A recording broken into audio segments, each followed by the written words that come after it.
Hi everyone, it's Margaret here with 60 and Me. Now, as a 76-year-old woman, I have discovered something recently that I wasn't really prepared for. I mean, I was prepared for the wrinkles. I was prepared for the aches and pains that come with getting a little bit older, with the medical issues, with the the challenges of family shifts and relationship changes. But I wasn't really prepared for the clarity that I have started to feel about the world and my life, and how that is, in a way, a very lonely experience, because not everybody wants to look at it with the same intensity perhaps that I do. And I think it's something that I want to share with you, because I think a lot of you are getting into your 70s now. You have been with 60 and Me for 10, 12 years, and it's just time to look at the world, in my opinion, a little bit differently. Now, this is a very it's not a difficult conversation to have, because I feel it so strongly myself, but I do understand that not everyone is going to see it from this perspective, because getting older is a challenge on so many levels, and to narrow down on one thing and say this is for me the issue or the challenge that I'm working through is unique. So it started for me with a conversation about a month ago in a workshop setting, about this conversation about disruption, and about how, as we get older, we sometimes think that our views aren't relevant, that we don't have any importance in the world, that we're talked over, that people ignore us. But this idea that, in a way, we're the greatest rebels of the world. We've been through so much, we've seen a lot, we've got a perspective, and to see the world and with a new lens of clarity, which involves disruption in my life and in the world around me, and what I talk to you about. It's a time of clarity and creativity, and a sense that there's something worth breaking through to, that's worth getting up every morning and looking for and hoping for and working towards. And that it's not, kind of that surrender of aging, the aches and pains, the whatever that you're going through, the wrinkles and even the relationship shifts, the family and friendships and so on. But it's something in yourself. It's a path of opening and awareness and understanding about the world. And I believe that as older women, we have the most power and the most opportunity to really share our stories, share our ideas, and share with others, especially younger women. I think the idea of courage and compassion, how they go together, how we can actually do things in this world to show compassion and love and caring as we get into our 70s and beyond. Now, I think that, as I mentioned, it started with me the conversation about a month ago, when we were talking about the rising sun versus the setting sun mentality. It came up in a conversation about two different spiritual leaders, in a way. Well, one's an author, writer, William Blake, and the other was Chogyam Trungpa Rinpoche, who is a Buddhist monk.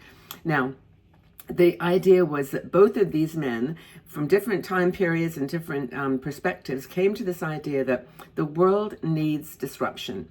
That disruption and revolution, even the radical thinking, is where we have breakthroughs. This is where we look at things from a new perspective. We see things differently. We embrace them. We don't push back and say, for me, aging is all about settling into the old ways, the good old ways, and looking back with some kind of nostalgia and romantic view of what things used to be like and how we wish it could be like that again. That's how the perfect world existed in my mind, and I want to bring it back. That's it. And then there are the people, and I think I'm kind of moving into that category, where I see this as a time of opportunity and a time of potential, where we actually can have a voice, and we should use that voice to look forward to every single day with joy and passion and curiosity.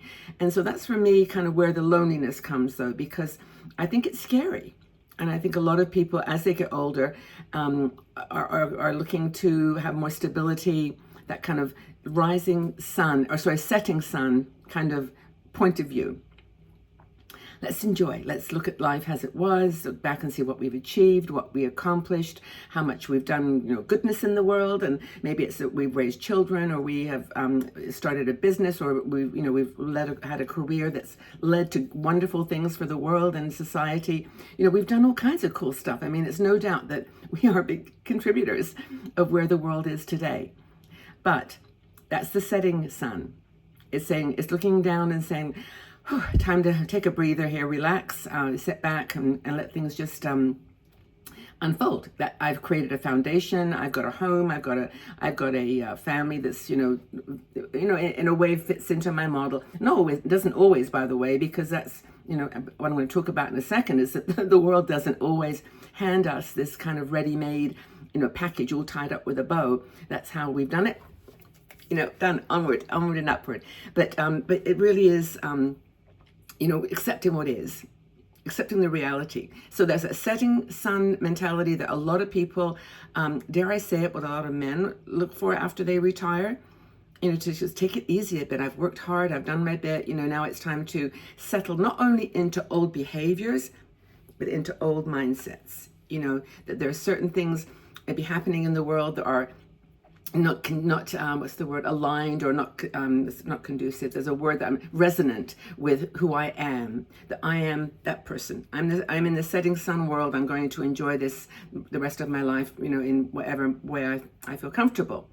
And then there is the rising sun. This is the rising sun mentality that I feel excited about. And this is the world where we wake up every day and we see potential. We see something in ourselves that is ready to be expressed, to be ready to be shared. It's telling the truth. It's not looking at the world and saying, "Oh, that's good. I've done that. Let's move on," with the past in the focused in the front as well as in the rear view mirror. But it's like, no, let's look forward for new things. Let's look at different things. Let's think about ways that maybe younger people are disrupting the way of looking at the world. They're doing things in ways that are kind of, not like we're used to. Maybe it's in art, maybe it's in music, perhaps it's in lifestyle. The people are doing things that we just don't understand, or we don't want to accept for whatever reason. Some of it's because we're in that setting sun mentality. We just can't deal with any more contradiction or any more confusion or whatever. We want stability.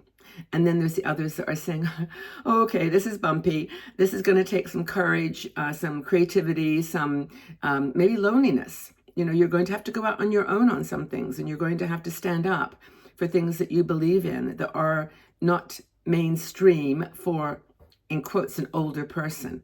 So that's kind of what I'm thinking about these days, that this path of awakening and creativity and hopefulness for a new future and new ideas, as opposed, or maybe just alongside, or we don't need to put them in opposition, but alongside the idea that it's time to settle in the old views, comfortable ways of doing things, and never really accept any radical thinking, any disruption. And that's where William Blake and Trungpa Rinpoche came into it, because both of their writings highlight this radical looking at the world, like radical thinking about change, and that we are as older people that's where the world is actualized. That's where things are manifest. That's where newness happens. I was watching a little video yesterday, and it was this person was doing a voiceover. It was like talking about aging, and it was saying how, older women are just not seen anymore. We're beautiful, but our beauty is beneath the surface. And it was very kind of dark in a way, but it was, it was meant to be hopeful. It was meant to be positive. But then it said, nothing is new anymore, and we're comfortable with that. And I thought, well, that's great. That is the setting sun mentality. But and then it says nothing new ever happens. And I thought, well, for me, and I don't mean to make this like me versus anyone else or whatever, but for me, it's like that's what makes it exciting. Every day is something new.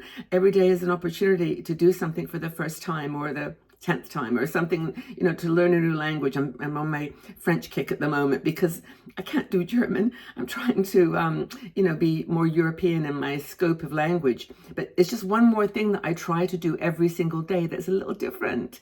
And maybe you've got some things like that too. So I'd like to not close on it because we could talk about this forever and ever. But where do you see yourself?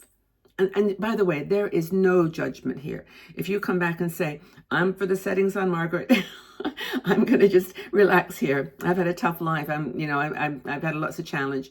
I'm going for the setting sun, peace and quiet, comfort. Or are you more like on the edge of the rising sun, that you genuinely see this world, all the things that are happening with AI and technology and even politics and social constructs, and I'm with it. I'm on board with this. I'm gonna have a go at understanding it. I might even have a go at trying it. I'm going to jump in and not hold back. So what do you think? I mean, I really don't even know why I'm doing this video, to be absolutely honest, because I'm not trying to, convince anyone or change any minds or challenge you to do something that you're not completely comfortable with. But it's just a matter of looking at these two perspectives. And maybe aging is a time for liberation and newness and excitement and adventure. Not climbing mountains and all that kind of stuff, but I'm talking about in your mind. What do you think? I'm going to go with rising sun. That's me, and I'm not saying you should follow my path, but maybe there's a way to help each other, find the joy in both. Sun's coming up. Look at this, just on cue. Hi, sun, rising sun. And yeah, I'm excited about today. How about you? Are you a rising sun, setting sun person? All good, all good. We're in this together, whatever your journey. Now, one thing I want to remind you about, by the way, really important, is that we are starting to create some ways here on 60andMe to talk to each other about this kind of thing. Just ways of growing older, passionately, creatively, gracefully, whatever. And with Patreon, we've started some new chat rooms on our Patreon supporters group. This is a supporters group for 60andMe. We don't charge for membership, but that's a way that we do earn money for our business, which is for you, content to be free. Anyway, chat rooms, Patreon, $10 a month. It's basically a gift to us to help us keep running the business. In return, we give you spaces to talk. Chat room. It's a community site. And if you're interested, go to patreon.com/60andme, all words, and see what's on offer there. Any questions, just leave it in the comments below. Okay, everyone. Thank you so much for being here. Thank you for being by my side. You've given me all the support in the world over the last 12 years. You watch me up and down, sideways, around, and I don't think you've ever wavered in giving each other support. And I really, truly appreciate that with all my heart. Okay, everyone, have a fabulous day wherever you are. I know you're loved and just that you're precious to me. Okay. Bye-bye for now.